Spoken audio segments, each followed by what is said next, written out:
All right, so we're recording this meeting for anybody who couldn't attend or needs to refer back to what we talked about during this meeting. And hi, everyone. There's some new faces in here. So just want to introduce myself. My name is Dave Graham, District 33 staff member and umpire staff member. And I love fall ball. I've been one of the biggest advocates for the fall season ever since my son was playing. And kind of the reason why for me is that I wasn't ever into baseball. People who know me now think that's kind of funny because now I'm just addicted. But I grew up hating the game. It was not my favorite game. I didn't understand the rules. And the fall season was an opportunity for me to learn too and to have fun. There was no pressure from standings and postseason tournament play.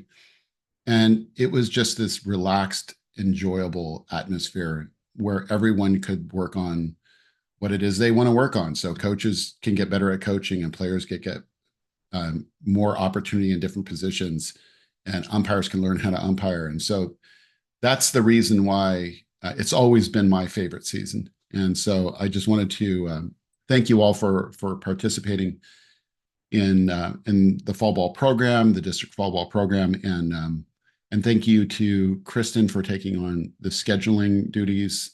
It's a huge role. I've done it for years. We've kind of created a monster.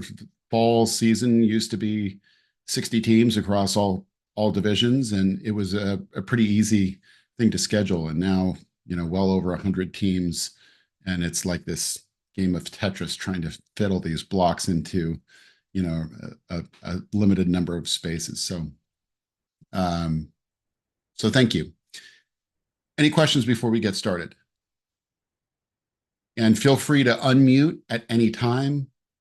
That we don't have like a specific program to follow. We're just going to go through the proposed rules. If you have any questions or comments, you don't need to type it in chat, although I will be looking at chat. Feel free to just unmute and interrupt, and we can have a conversation about any part of this.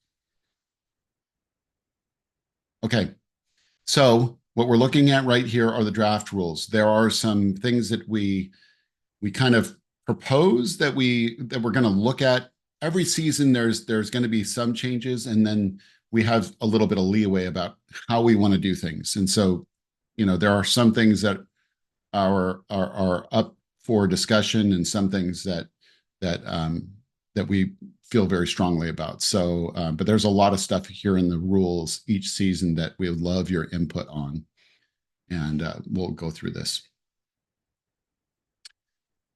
I'm not going to read everything. Some of this opening we've already talked about. The important thing that I want to drive home is that fall ball is not a competitive season.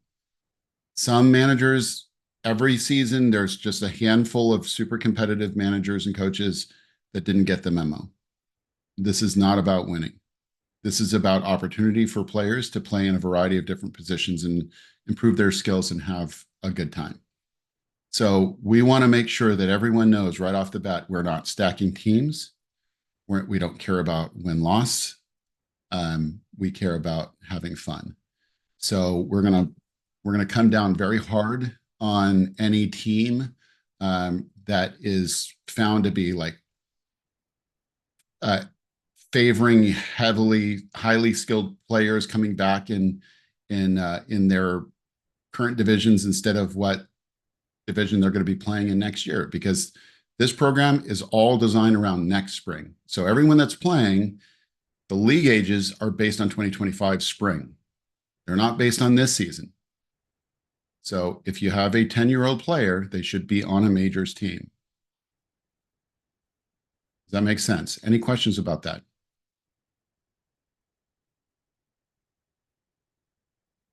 Okay, don't forget, everyone's muted. So if you have any questions or comments, you got to unmute. Hey, Dave, is that hard and fast? Because what if the kid is like first year and would be skill-wise a better fit in a lower division? Obviously you're going to have to make some determination there. If a player is a super athletic, plays multiple sports, they've never played baseball before, you might start them up moving into the a higher division. If you think that there's a likelihood that they're going to play in a division in next spring, then they should be in that division this fall. And then you'll be able to tell, are they ready or are they not? What we don't want to have happen is kids, even in their first year, playing with a lot of younger kids.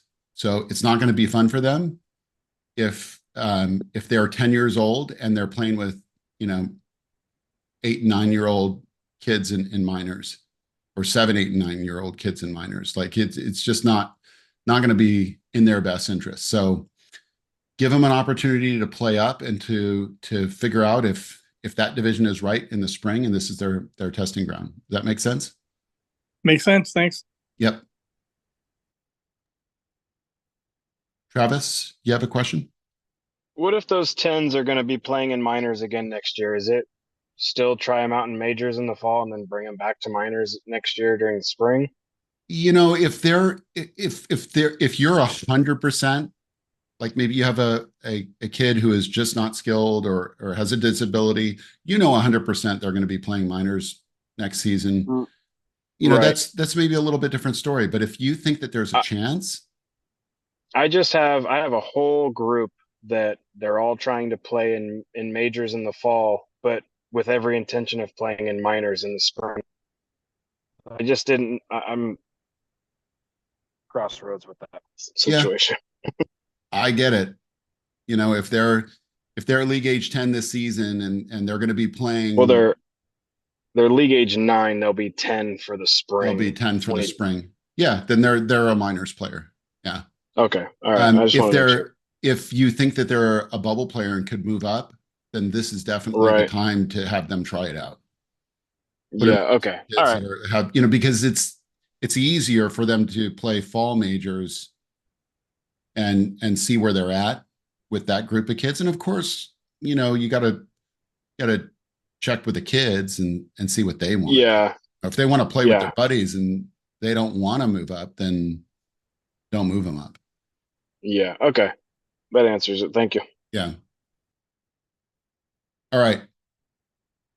So we talked about league age determination being based on spring. And then one of the things that we need to discuss is when our season starts and ends. And I think we're all in agreement that we're going to start September 8th. But this year in particular, because of so if we go to November, so when is Thanksgiving?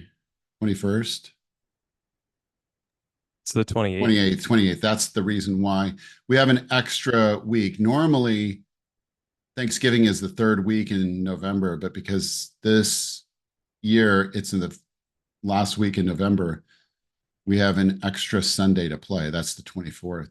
So normally we wind up with a 10 or 11 game season. And if I did my math right, September 8th through November 24th is a 12 game season. Yeah, it's 12. Okay. So I think, 10 games goes by really quick. 11's better. I would recommend playing 12, but that's up to you. So let's hear what you're thinking about it. I like 12. All right. Travis, I didn't hear what you said. I got you, Jeff. I just said I like 12. That sounds good. Okay. A couple extra games. Anybody do not want to play 12? I like 12 too, but does that mean when we get to those later weeks after daylight savings, then those games have to be moved up to earlier times, correct? They do anyway. So any game in November is going to have that earlier time slot. Okay. And the survey thing said that the games were starting on the 15th. So is it actually the 8th, not the 15th? Oh, Kristen? Yeah, I was going to ask that same question right now. Because I just sent out a blast to my league telling everybody that the games weren't starting till the 15th, but I can always correct that. I I was pretty That's- pumped about having an extra week, but I haven't spilled the beans to anybody yet about anything. Yeah, that's what Bob told me. He said the 15th. I mean, I can do whatever y'all decide on. So I think, let's just see. He said originally in the survey, I think he copied last year. Oh, yeah, But then- maybe. What he put on the website, he put the 8th. So I mean, it's up to you guys what you want to do. All right. I'm So good with the 8th. I can send out a correction, but I just wanted to double check that. if Kristen's willing to schedule them starting September 8th, and we're forming teams now, ideally, you'll have a week or 2 weeks to help prepare the teams before their first game. But really, this entire season is development. So even if, there's some leagues that register late and they don't even have a single practice, they're just meeting each other for the first time on their first game. So, and that's okay too. All right. So with that in mind, I think we're all in agreement about a 12-game season starting September 8th, going through the 24th. I haven't heard anyone opposed to it. Yeah, Sarah Mesa's good with it. Okay. Hey, Dave, would that be for all divisions? I'm wondering if that might be too much for the little kids. A 12-game season is pretty short, and it's only one game a week. So even for the little kids, we've always done them the same.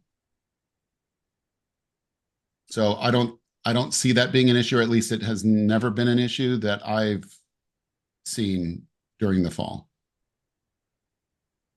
Okay.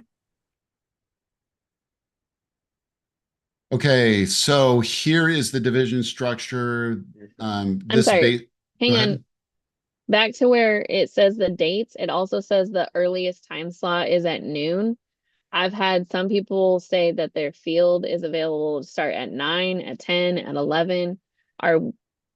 So if a field's available, are people okay with starting earlier, or is it only the people who have said their field is available earlier that want to start earlier? Yeah, I'll tell you that I didn't actually even look at that. In the past, when we didn't have that many teams playing, we started at noon to avoid religious conflicts. However,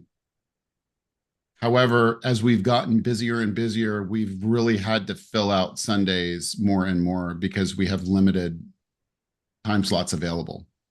So I think our goal should be to not start them until noon, but that, if we have a decision between putting buys into the schedule and starting them early, we should probably start them early. Okay. So maybe we should just put starting at noon unless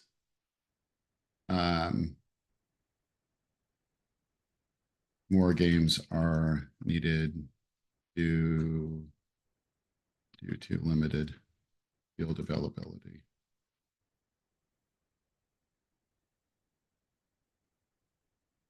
Okay, so in the past, we did not have an intermediate division playing. So North Park, if you're going to be fielding intermediate division teams, then you can play with District 32. You just need to coordinate with Clay and make sure that he's aware of that. Yeah, last year we just sent him an email. Is that fine? Is that good enough usually? Yeah. Mhm. Okay, perfect. Thanks. Okay. Any questions about, well, I should mention this about juniors. So anyone that is going to be League Age 15 in the spring cannot play juniors. There's a few kids that for some reason leagues continue to try and register rising 15s. I want to make sure that we're super clear on that. Okay. But if he's, I have a question, Dave. If he's Yeah. 15 and it's not really a rising star, isn't that indicating that he can? No, no, this isn't a rising star. This is like a rising 15-year-old, meaning that they're going to be 15 next spring. Got it. League age 15. So if they were league age 15 this year, obviously they wouldn't be playing juniors already. But No, they're 14 this year. yeah. So if they're league age 14 this year, they cannot play juniors fall ball. Okay. All right. Majors division. League ages 11 through 12.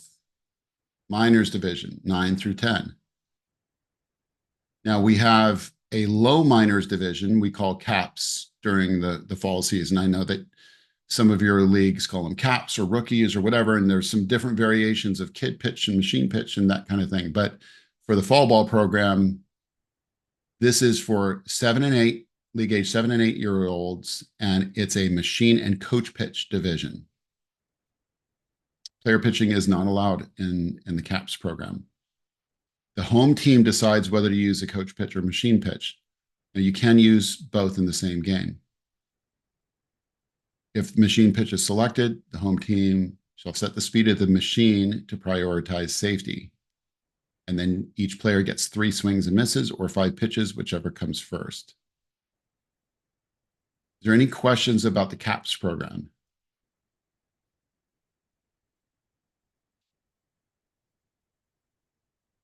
Don't forget, if everyone's muted, so if you want to say anything, if you want to chime in, please unmute.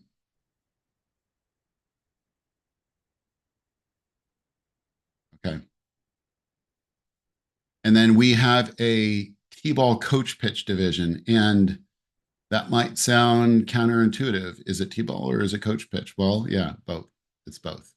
And the reason for that is this is really designed for T-ball players that are moving up, not T-ball players that are going to be league age 4 next season.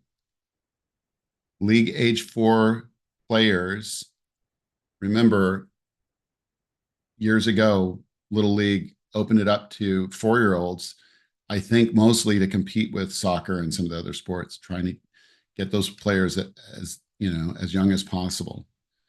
But 4-year-olds playing T-ball, that's about as low as an age as you want to go, unless you're doing something fun like a plastic bat bubble ball league or something like that.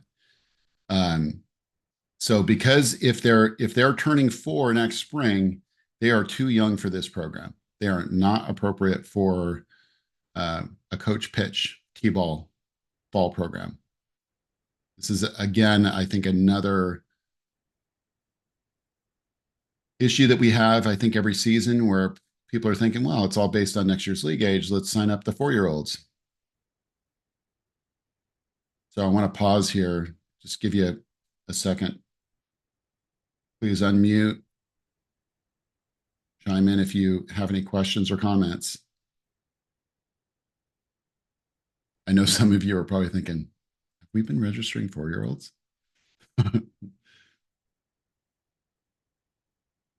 Okay, so I'm going to take that silence as everyone's on board.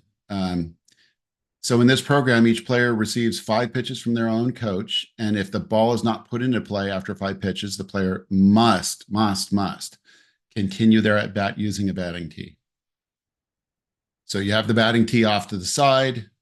Coach generally is going to be on a knee, just throw in some really easy pitches in. Nothing, you're not doing a full windup and just lacing them in there. Talked about win-loss, official standings not being kept. So let's talk about run limits. And John Evans, our district umpire consultant, our district umpire in chief, UIC, had recommended some changes to this rule. And his proposal was that there was 2 parts of it. One was that we clarify 8 runs in the final inning. And what he was thinking is that the final inning should probably not be arbitrary.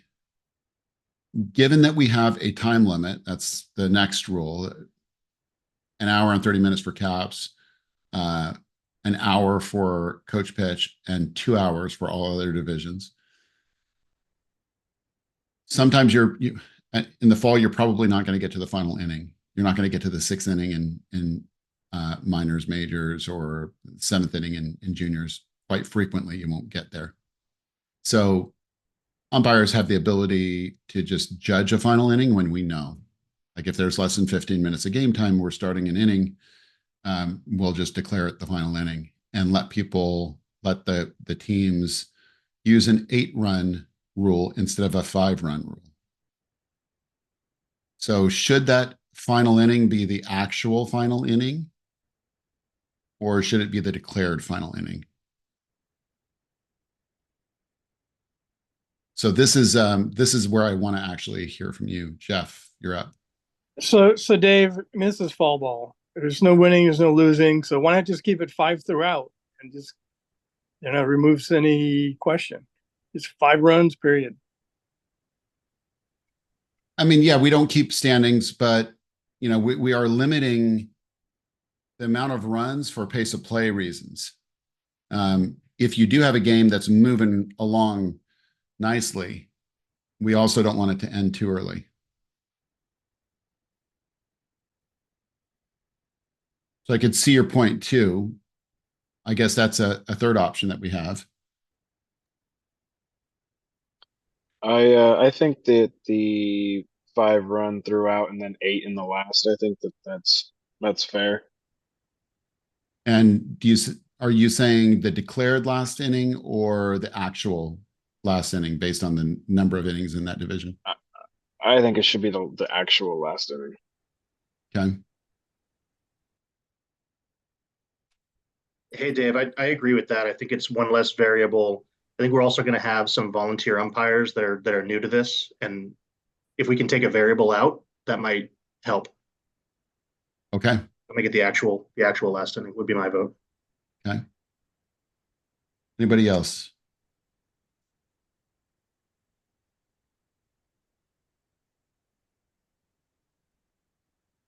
Don't be shy.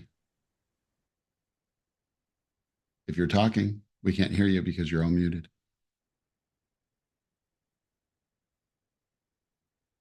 Okay.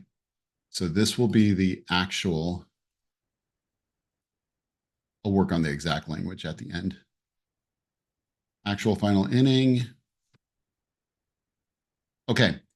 This is important. So make sure that your teams are aware. If a team cannot catch up in the final inning due to this rule, the game may continue for training purposes if both managers agree to continue to play.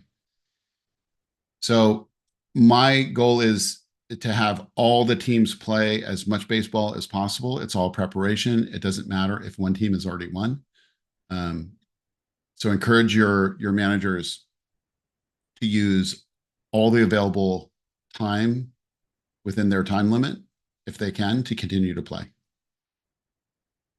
I mean, obviously, if the game's over, it's over, but you know what I mean? Okay, we talked about drop dead times. These are drop dead times. These are not no new innings. And so the important distinction is if the drop dead time is reached during an at-bat, the batter will be allowed to complete their at-bat. But then the game ends. So Dave, I've always been a big fan of this rule. I mean, why should baseball be any different than any other sport, for crying out loud? But I've heard maybe there's other people who don't like this rule. In different situations, you're going to find people that want a no new inning rule or want a drop dead rule. I think in the case of a drop dead rule, the argument would be if you're trying to win, like there are some games, even in the fall, that are just, they're just fun and competitive. They're back and forth, they're really close. And you see the time creeping up and, they're excited and then all of a sudden the game ends, So that's kind of the argument for a no new inning. Let's let him finish the inning. The problem is we have a compressed time schedule with games to follow. And as darkness approaches more and more towards the end of the season, it gets even more and more compressed. So we really don't have the luxury of that, of doing a no new inning. We have to enforce those drop dead times. Otherwise, one game can bleed into another, and then we're not starting the other game on time, and then they're getting shortchanged because darkness is approaching. Yeah, my friend understands the rationale, but he still doesn't like the rule. Speaking for a friend, huh? That's right. Yeah. I think drop dead is good, but I think that let the batter finishes at bat. Yeah. I agree.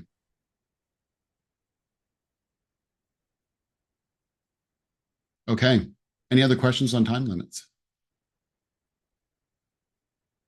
Stealing restrictions, minors, majors, juniors, no restrictions on stealing. So whatever you can do in the regular season based on the Little League rule book, you can do in fall ball. In coach pitch and caps, runners may not steal or advance on an overthrow, pass ball, or a wild pitch. I think most of you have a similar rule in your regular season rules for those divisions. Don't usually get a whole lot of questions on that. All right, let me know if you do have any questions about that. All right, so mandatory play is in addition to the whatever mandatory play rule is in the Little League rule book. We want to encourage participation. So a player may not sit for 2 consecutive innings on the bench, nor sit for 3 innings on the bench until all players have sat 1 inning. So we're obviously not going, like the umpires are not going to be managing your lineup. So it is a bit of an honor system. But if we do get a complaint that a manager is being competitive and not playing his players, we're going to be looking into it.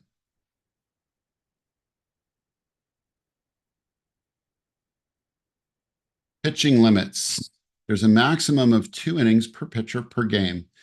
Now, in the junior division, if there are any doubleheaders, and Kristen, do we know how many juniors teams there are? I'm still waiting to hear back from 2 leagues. So right now I have 6 teams, but I don't Okay. know about the other 2.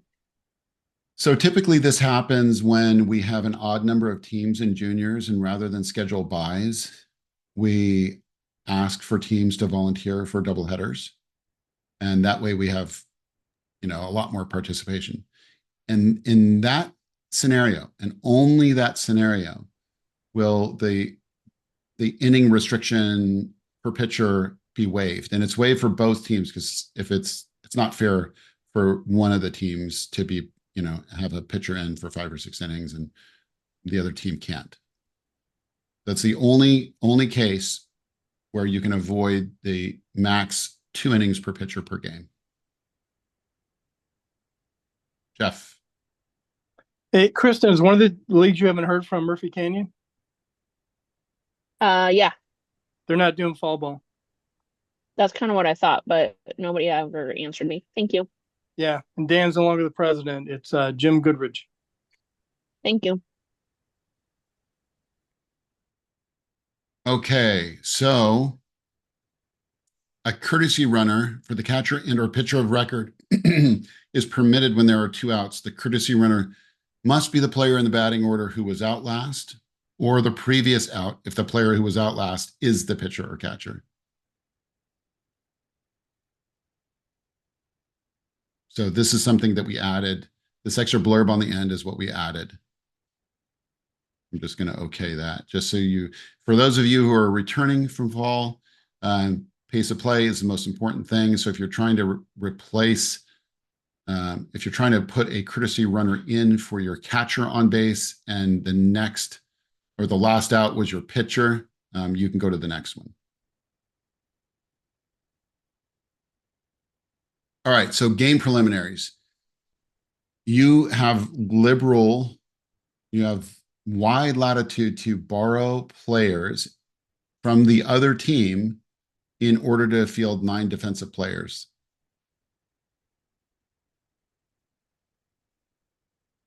So if the borrowed player comes from the opposing team and the borrowed player, there's no and there. The borrowed player must sit in their own dugout when not on the field and may only bat for their own team. The opposing manager may substitute the borrowed player as long as the mandatory play rule is met. Now, we can actually start a game with just an infield on defense, 6 players. If you have 6 defensive players, you can borrow an entire outfield from the opposing team. We are not going to be recording outs for the 7th, 8th, 9th positions that for teams with fewer than 9 players. So we're just going to skip over them without penalty. Jeff.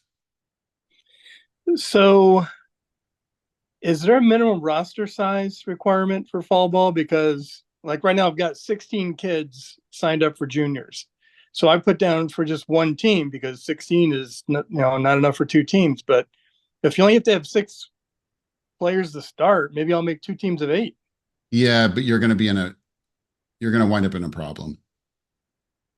Because fall participation is a lot less than spring. You're typically going to expect between 75 to 80% of your players showing up for most games. And so if you have 8 and 8, you're not going to have enough. You're going to have some games where you're going to get there and somebody doesn't show, and then you're not going to be able to start.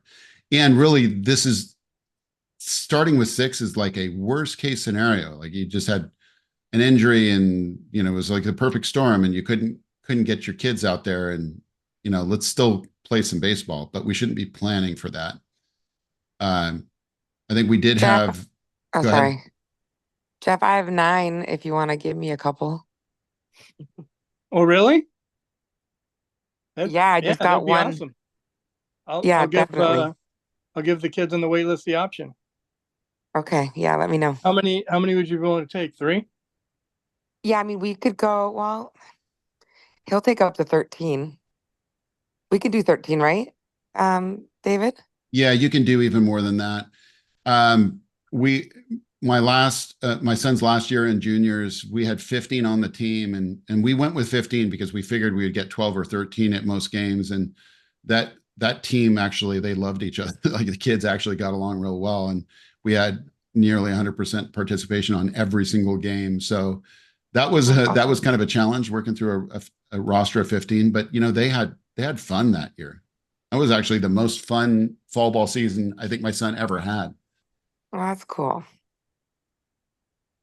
In terms of Yeah. setting expectations with the coaches around like this scenario, I just don't want them to be taken off guard if the coach is like, hey, I could use a whole outfield. Is this more like coaches should be prepared to do this if asked, or is this more like an optional thing? Like, well, so what do you again, we just know that people tend to just not show up to games more frequently in the fall than in the spring. And we don't want people showing up in uniform and then having to go home and not play. So that's why we are super flexible. And it just means that there's more opportunity for them to play. So they should be aware of it, but again, like they shouldn't be planning on this. This should be as kind of a last resort. Totally. Kind of thing. Yeah. Just want to make sure they're prepared for something like that to happen. That's different than our spring season, obviously. So I want to prep them for that. Yeah. Now, What about Go ahead. what about pulling a player from another team within your league? Yes, you I know can. that they're probably you can do that too, pool play. Yep. Yeah. So that the first 2 sentences of this rule, a team may borrow 1 or more players in order to field 9 defensive. The borrowed player must be from the same division and must play in the outfield. So that's all borrowed players, right? And then the next sentence says, if the borrowed player comes from the opposing team. So you can absolutely pull them from another team. Some of your leagues might have a process that you go through. I know the Patriot League, they vet the pool players to make sure that they're going through the player agent before they're they're put on the roster for that game. So I don't know if that's also the case for the fall, and you're welcome to do that. Whatever process you want to use to select those pool players, they just need to be from the same division. And that typically means, because games are on Sundays, right? That typically means that they're going to be playing, back-to-back games. So field location and time might have a lot to do with that. So if they're at the same field and they're coming off a morning game and you need them for an afternoon game, and they're already there, that makes it pretty easy. Got it. Thank you. Yep.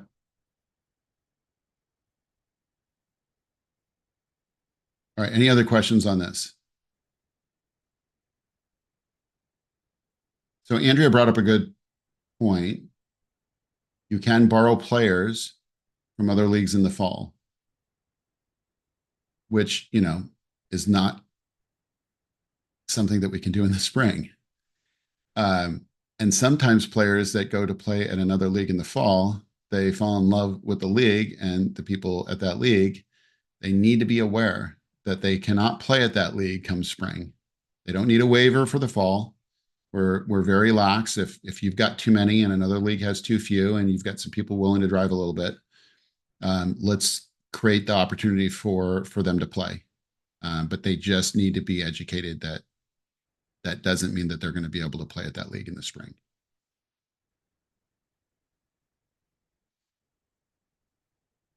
All right, so teams may only use 9 players on defense, coach pitch, and caps. If a team has at least 10 eligible players present for a game, an additional outfielder may be used at the discretion of the team's manager. They don't have to be, but you can use them.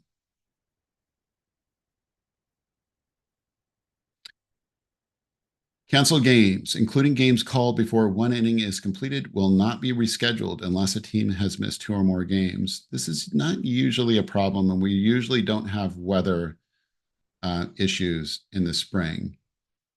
The important part of this rule, it is the sole responsibility of the teams and or leagues involved to handle canceling or rescheduling games, securing field use, scheduling umpires, and notifying all parties of schedule changes.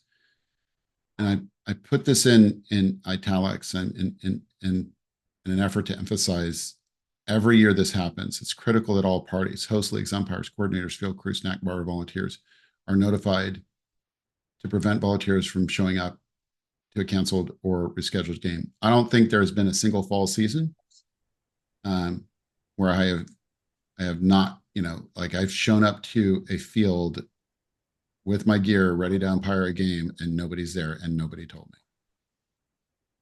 It's especially important to talk about this during the fall because sometimes Kristen might have to use a host league where there's 2 other leagues playing there because of limited field availability. So coordinating and communicating when there's a cancellation becomes very, very important. I would much rather have both presidents and both managers texting, emailing, calling multiple times to a host league to let them know that the game is canceled than for them to not hear about it because each team said, oh, I thought the other team was going to say something. So let's err on the side of over communication and make sure that nobody is showing up to prep a field, to open a snack bar, or to umpire a game that has been canceled. All right, so I modified and clarified Rule 13A about the home team providing umpires during the fall. In the past, we did home team providing a plate umpire and the visiting team a base umpire. What we want to do is just keep it simple. The home team is responsible for umpires. Ideally, there's 2 umpires for every game. If there's only 1 umpire, the plate umpire may stand behind the pitcher if they don't have gear on, if they don't have gear available. But our goal should be, especially during the fall, umpire development. We should be getting every person who is thinking about umpiring, interested in umpiring, wanting to hone their skills in preparation for the coming season, This should be a real point of emphasis for each league to provide umpires. So a 2-umpire crew is our recommendation for every single game. And maybe even heck, let's try and get some games with a 4-umpire crew and go out there and be like Little League World Series umpires for a day. But the reason why we changed this so that the home team is responsible for providing both umpires is that we had some issues with some leagues using association umpires. And because they're outside of our communication, you know, they're supposed to come as a base umpire, but they would show up with their gear on and then argue about, yeah, they're only going to work the plate. And we just had disagreements between some volunteers working the same game with association umpires. And we just thought it would be a lot simpler if the home team is always responsible. Now, that being said, if your team is the home team and you can't find an umpire to cover that game, absolutely reach out in advance, preferably 24 plus hours in advance, to the other team that you're playing to see if they might have some umpires that are available. So our goal is to make sure that the game is covered. If the home team cannot do that, please be proactive. Let's not just say, oh, well, we couldn't find anyone, and then the coaches have to do it. Does that make sense?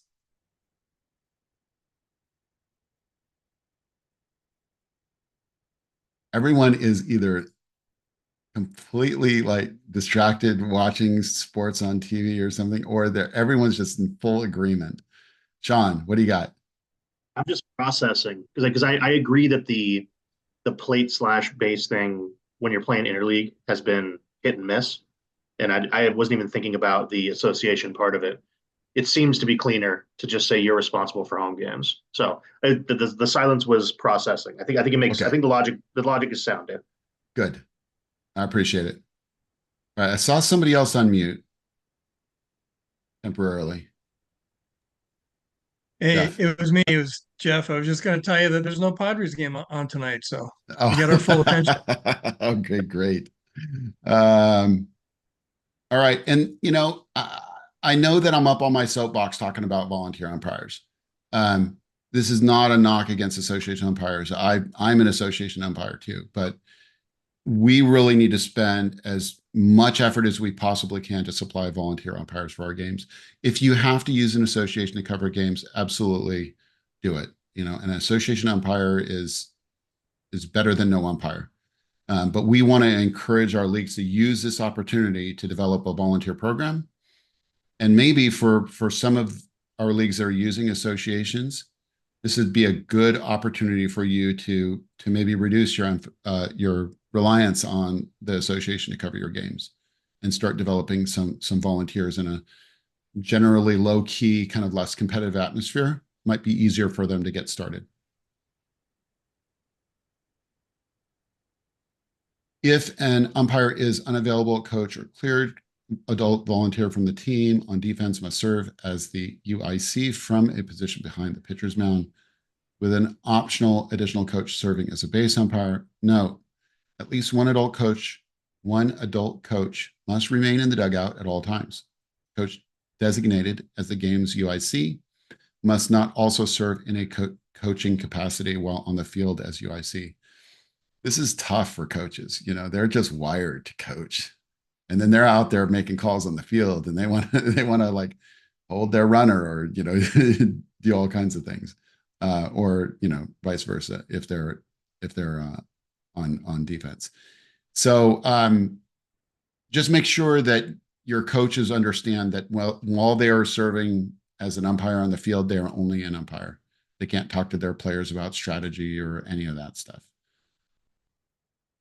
And games, Dave, go ahead. Dave, I believe your language says, I just want to triple confirm, if we've got a volunteer umpire, we're less concerned with them covering their own kids' games in the fall, correct? Well, yeah. I mean, the goal is to get actual volunteer umpires out there. Right. But this is really only for if you have no umpire. we're not going to be canceling games for lack of umpires. The coaches will do it, and they'll call the game from behind the man. Thank you. I was referring to umpires that are in our volunteer program also covering their kids' games. Oh, Right. I see what you're saying. Yeah. You know, I would say that as a rule, you shouldn't umpire your own kid's game. Mhm. Most of the time, 99% of the time, it's not a problem until it is. And then you have to eject somebody on the team. I was on a game where I caught an illegal helmet that we had put out of the dugout because it lacked padding around the ear cups, and we said, this is an illegal helmet. Don't put this outside of the dugout. Don't use this. And the kid went and grabbed it again, and he went and he used it. And I saw it, and I called time, and I said, is that the helmet that we put outside? And he said, yes. And my partner ejected him and the manager. And the kids hated me for the entire season. Oof. Like, it was not a good position to be in. So every once in a while, you're going to wind up in an edge case where you're just not going to be real thrilled to be umpiring your own kid's game. Try to avoid it. But if you're available to umpire and there's nobody else there and you've got your gear on, I mean, you're probably going to do it. I would. Right. But just don't plan on it is what I'm saying. Appreciate that. Yeah, you bet. David, we've been training a couple high school kids that are going to college or junior college. Are all the leagues here comfortable with us using young umpires that are kind of learning? Yeah, I mean, so first of all, if they are a minor, if they are under 18 years of age, read the rule book and understand your requirements as a league to provide a game coordinator.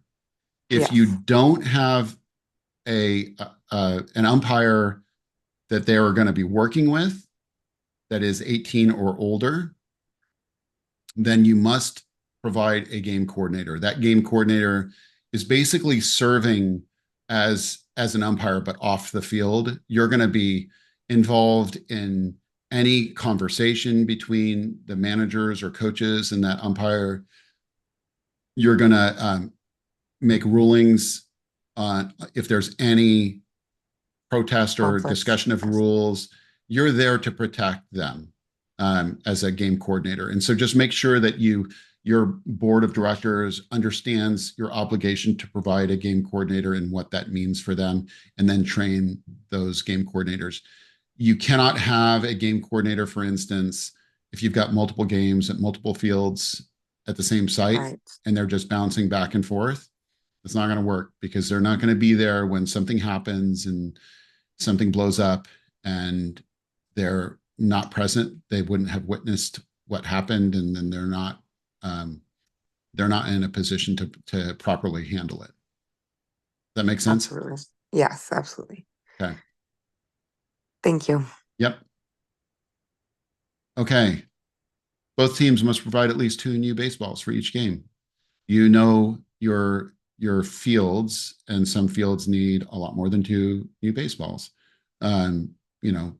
So this isn't really going to be a big deal for most games. What I would say is that for caps, this is a big deal. Only reduced impact factor level 5 balls may be used. Now, they're labeled differently from every different manufacturer. Back when we wrote this, Rydell made the balls. They were called FL5. It was very easy to spot the reduced impact factor level 5 balls. These are not T-balls, but they're not also minors majors balls. They're not a spongy ball, but they are softer. Under no circumstances may RS-RST balls be used in caps. This is a machine pitch, coach pitch division. And in a machine, those balls, if they hit you, can hurt. Now, we get feedback every year from coaches that say those reduced impact factor balls are inconsistent when using the pitching machine. And I say, great. Because guess what? When they get to the point where they're seeing kids pitch, they're not going to be consistent. So a little variation in the balls coming out of the pitching machine is a good thing. This is a problem every single fall season. So I'm making a point of emphasis that under no circumstances can regular season and RST tournament balls be used in the pitching machines in caps, or for that matter, even if you're using coach pitch in that division. Jeff. So we changed a local rule in Terrasana to say that a kid will get 5 hittable pitches as judged by the person operating the machine. Because we've had a few kids, come up and they get 2 in the dirt and 3 over their head, and like, okay, you're done. I mean, that's not fair, and I don't think that meets the objective of fall ball. You might want to consider making it 5 hittable pitches. So usually out of the 5 pitches, so let's go to the caps rules.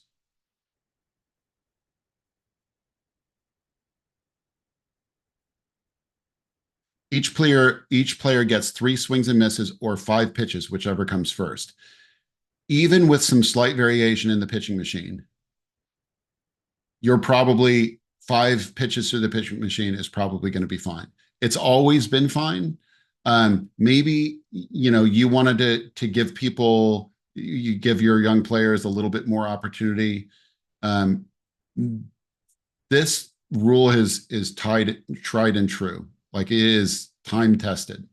And I will say that this is really the best combination of opportunity and pace of play for caps.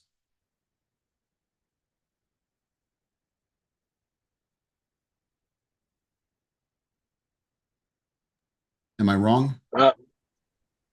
No, I think that's pretty fair. I wanted to mention also, we were on a look for a good Factor 5 ball last year that didn't wasn't very inconsistent in the machine.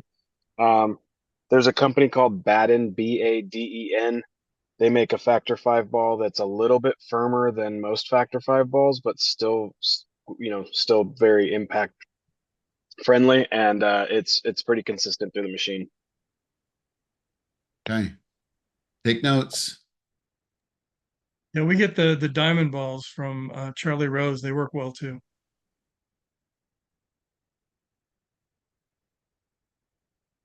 All right. Coach pitch.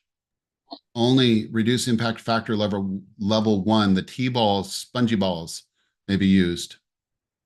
Under no circumstances are you using caps balls or RST balls in coach pitch.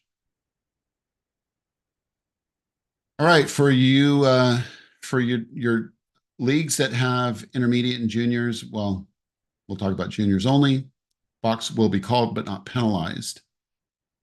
Umpires will assist in explaining the cause of the call if needed. The ball is live and play may continue unless the batter reaches first on a hit on error based on balls, a hit batter or otherwise, and all runners advance at least 1 base, in which case the play proceeds without reference to the balk,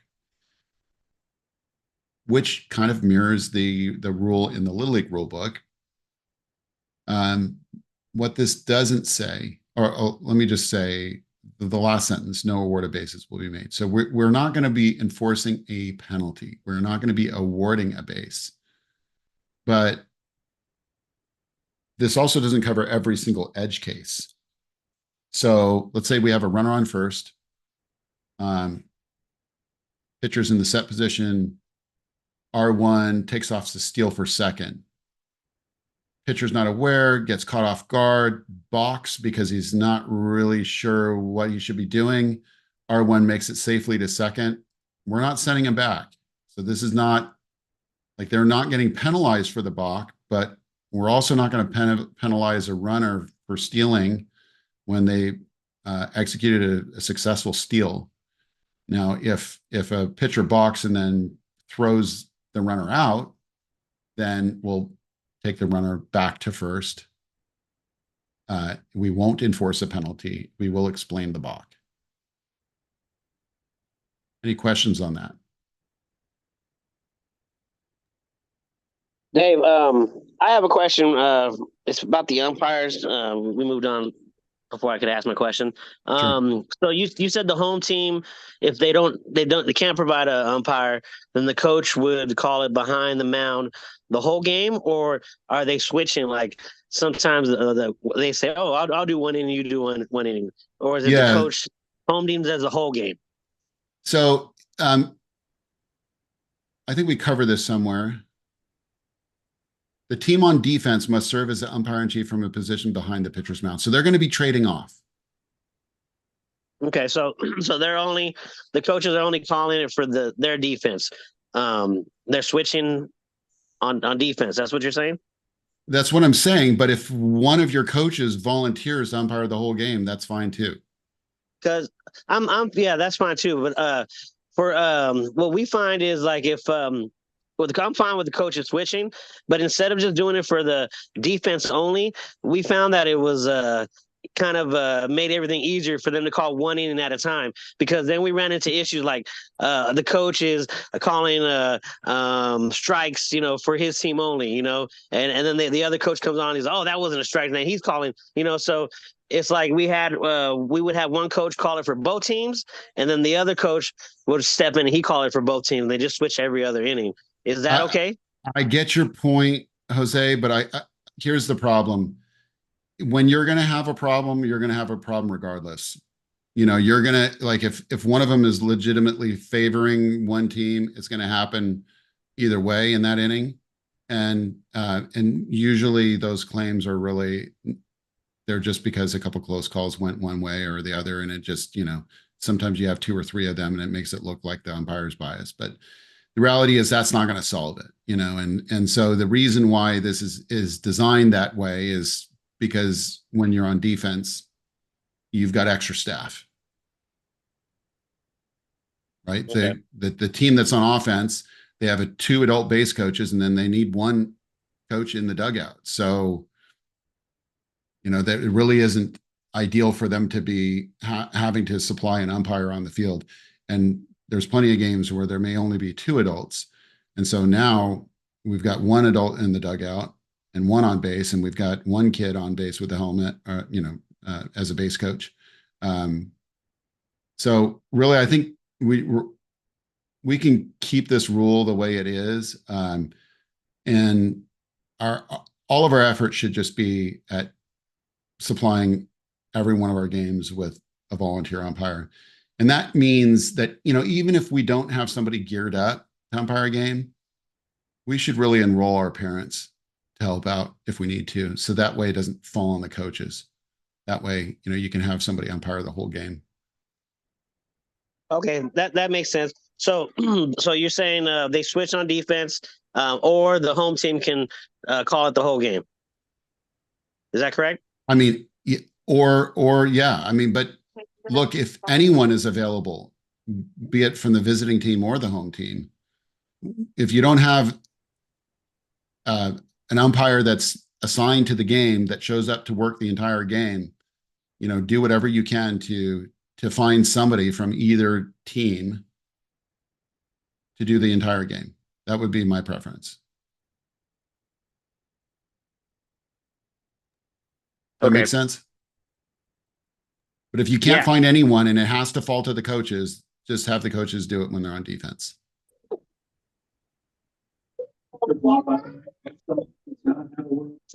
Poker bracelet, much like Sergio So whoever's named Michelle, if you're trying to talk, we cannot hear you.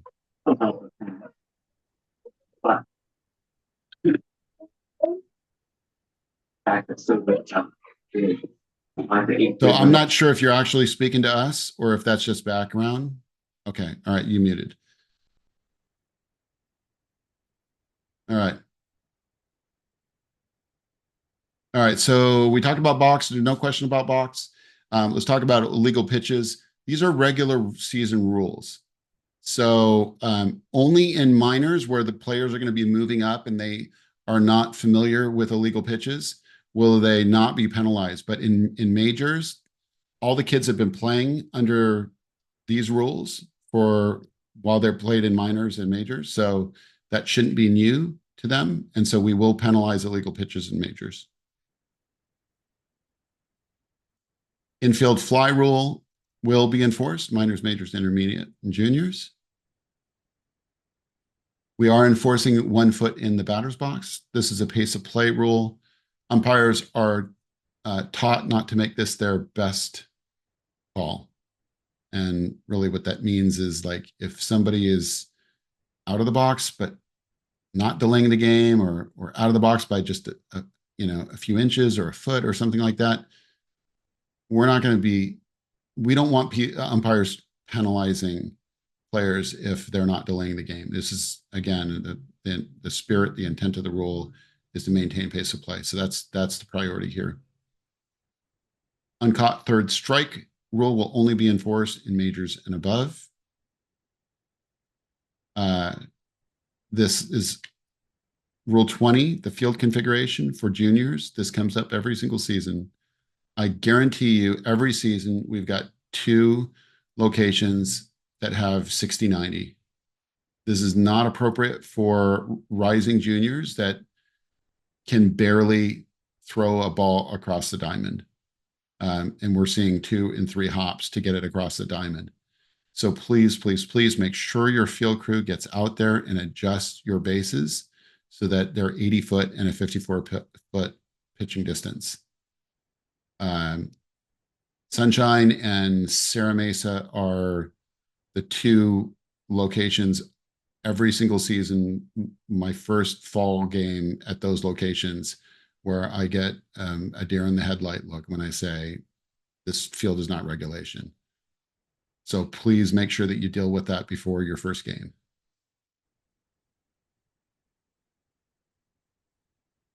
So we require a parent code of conduct form signed by each parent. This is a district run season.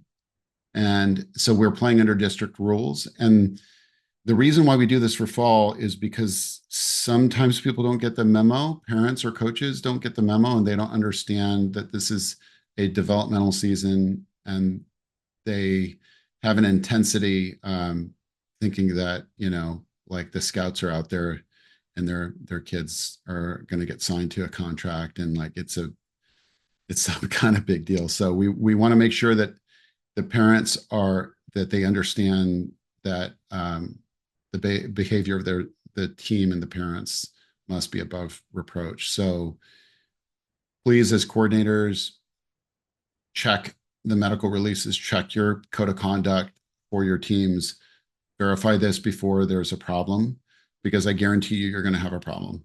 You're going to have a problem with medication not being there on site. You're going to have a problem with a parent going out of control at a fun development, fall season game. And when there's a report and it comes to me or Clay, we're going to make sure we're going to check with you to make sure that the team has all of the required signed code of conduct forms. And that's one of the first things that we're going to do.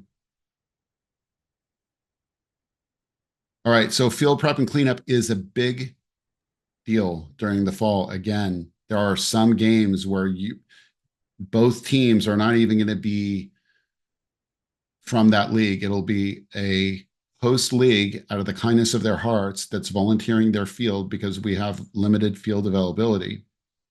So it's really important. And even in when you still have the host league playing on that field, there are some leagues that they own their own fields or they have exclusive use to those fields. And so they're hosting almost the entirety of all their games. Like the host league is not actually traveling because they need to have their team playing at home to make fields available for other leagues. So, Allied Gardens winds up playing a lot at home during the fall. And it's really, it's just not a good look when teams just come and play and leave. So regardless of host location, both teams are responsible for field duties. The home team leads in pregame prep, visitors lead in postgame prep. It's not like a strict rule. They can do They can both help each other during pre and post. They can flip it as long as the host leagues are getting help by everyone that's playing there. That's the point. And then along Hey, the, Dave? yeah, go ahead. I have a question on Rule 20. So if I'm reading correctly, we're sticking with that configuration throughout the fall. We're not doing it like how spring, you do it to April and then change it to 90 to 60. Yeah, that's right. In fact, you're going to be changing your field configuration at the beginning of spring anyway, so might as well do it early, right? Because the reason why we start juniors off in the spring at 5480 is to give those players a chance to adjust to the bigger diamond. So Yeah, it starts I now mean, in the fall and it carries through until spring. it sucks to say this. I mean, I kind of hate that rule, but what happens if like I'm bringing back like all my whole team is returning, well, played spring for juniors. I You mean, mean, will this impact them by them going back to less of a distance? well, all of your 14-year-olds aren't going to be playing. Yeah. Well, yeah, my whole team is coming back and they're playing. They're all 13-year-olds. Well, I So mean, yeah. Well, the I'm 12s saying and is 13s, like, I mean, at this age, you might have some bigger kids that can gun a ball across the diamond. They're going to be the exception to the rule. And for them, the smaller base paths, it's just a little bit easier. Does someone want to come help SMLL? It was Nancy and I with Mark last year. It was really hard work to Say move that the again. bases. That we'd love help to move our bases, or me, because it'll be me moving the bases for juniors. Andrea Ochoa here. So if you're gonna play juniors, you're gonna be playing on my field. Maybe come help. Yeah. oh, who are you? Sierra Mesa? Yeah, Sarah Mesa Little League. Oh yeah. I'm pretty familiar. This is Richard at Choya's. Just let me Oh know. yes. I'm I'd love pretty help just because it'll probably be myself and again, it was Nancy and I last year with Mark helping us. It was really rough. But I will try to do okay. my best. So I'll connect with you. Okay, appreciate it. Thank Andrea, you. this is Travis at Lake Murray. If you'd send out the email to me as well, letting me know when you're going to do it, if I can get over there, if I have somebody that can help, we'd be more than happy to help you as well. Awesome. Thank you. Not a problem. Love to see it. This is one of the reasons why we get together as a group of coordinators so that you can work on finding a home for people, for players that you can't accommodate, and for helping each other with fields, because there are some leagues that just don't have any field availability because you can't get a permit in the fall. So we really have to reach out and rely on each other to pull off a successful season. And so thank you for everyone that's willing to go to your neighbors' leagues and help out. That's really awesome. Okay. Concussion and head injury, sudden cardiac arrest prevention. These are all California law and/or Little League safety rules. So this is nothing new. We only put it in here because we just want to make sure that people don't think that this is a sandlot league and, that stuff doesn't matter, right? Bat rules are the same as regular season. They must meet the USA Baseball bat specification. So it either has a USA Bat logo or it has a BBCOR logo for juniors. And in line with what we were just talking about with the other safety rule, we have the safe sport requirement. And then we can probably just remove COVID restrictions. Goodbye, COVID. We hardly knew you. Okay. So that concludes our walk through in the rules, is there something that we missed? Is there something that should be in there that we didn't talk about?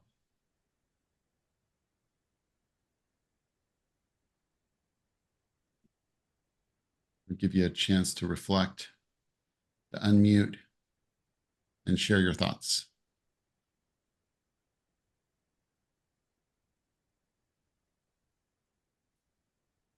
Okay. Well, I'm going to take that silence as an indication that everyone is on the same page. There's no questions, there's no additional comments, and that's really a wrap for the fall coordinators meeting. Thank you. I just, Yeah, go sorry, ahead. I just want to say one thing about the schedule. Hoping to have some drafts in about a week from now. But if you guys have any questions on the schedules, anything, just email me.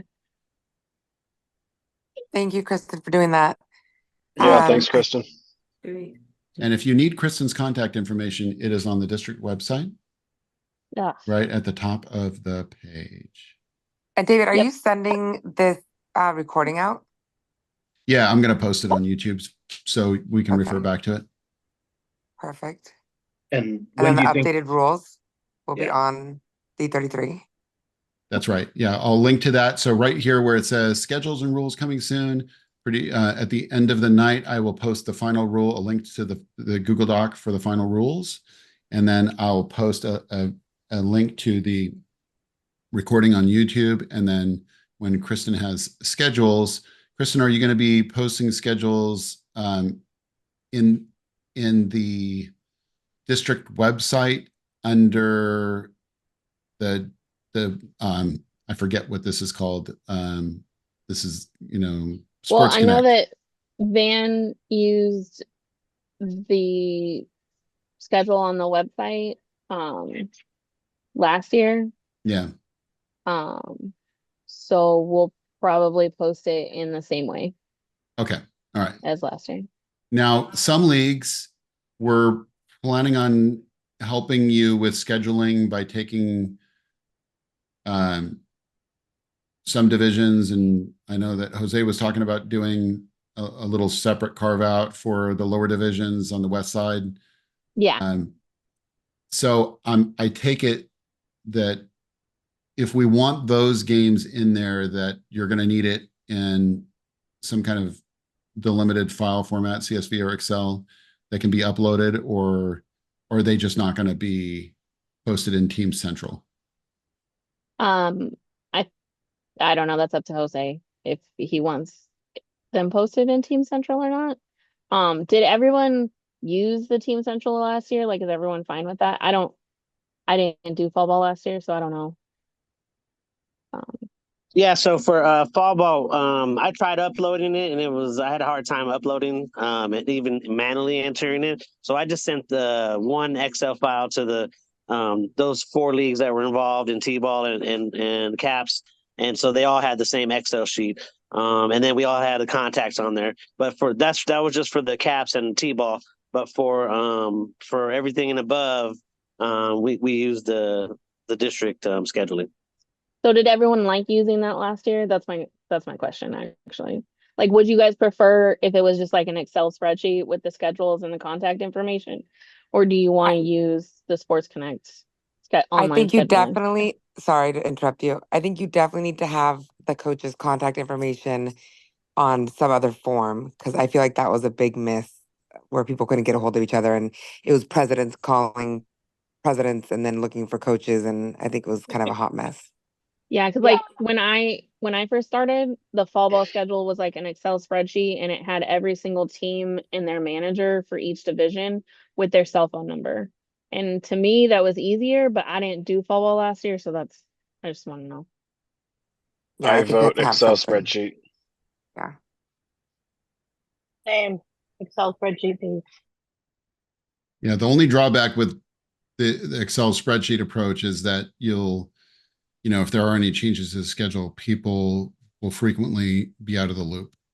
So which version of the schedule is current, that kind of thing. So if you're using Team Central, any change you make there is reflected immediately. There's less confusion as to what the current schedule is.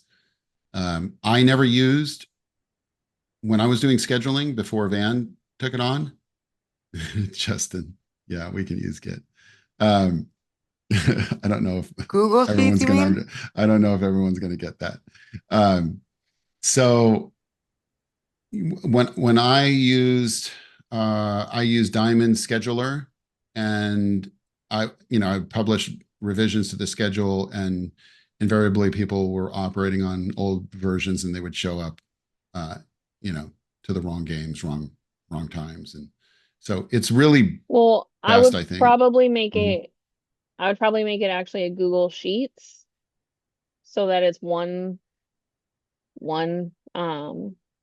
schedule, and if there's a change, then it would say next to it like that this has been changed, so that there's only one version. There's not like a bunch of versions Yeah. Whatever. of Excel. Is that fine with everybody? Hey, you're the scheduler. Yeah, I mean, you would probably be in charge of that. So, Yeah. I mean, how we do it at our league is you have to request through the scheduler to change it, and then you would be the one that updates it, just Yeah, that's just to control it. yeah, that's how it would be. What I'll say Yeah, is, I'm fine with whatever, as long as I'm not doing scheduling. exactly. Well, I mean, look, it's a big job, and whatever you find to be easiest, Kristen, Yeah. we will work around that. And Okay, I just think thank that you. yeah, I think there's some benefit of the website, but I also think it's a lot of added work. So if no one's like super attached to it, I'm probably not going to use it. If any of that changes, obviously I'll email everybody in once I know for sure. All right. Speaking from experience, Kristen is a wizard with the scheduling. So if she says that she should do Google Sheets, I think we all should just agree. All right. Sounds like a plan. All right, thanks everyone. Hey, Dave, speaking Yeah. of Thank you, Chris. schedules, are you still living in a signer for umpires? Is that the plan to move forward? Yes, we will be using a signer for umpire scheduling in the fall. Okay, thank you. Yep. North Park is looking for about like 5 players. We're short on our intermediate division. So like Dave said, we play with District 32. If anybody has any League Age 12 or League Age 13 players that are looking to play, maybe a unique opportunity, we could use a couple more to get another team off the ground. That'd be great. I actually have a few 13s on the wait list for Patriots. So I'll talk to Nancy. Let's connect. Yeah. Yeah. Oh, that would be good. All right. Anything else before we wrap up? All right. Putting this together. Thank you. I appreciate your time today. Look forward to seeing you on the field.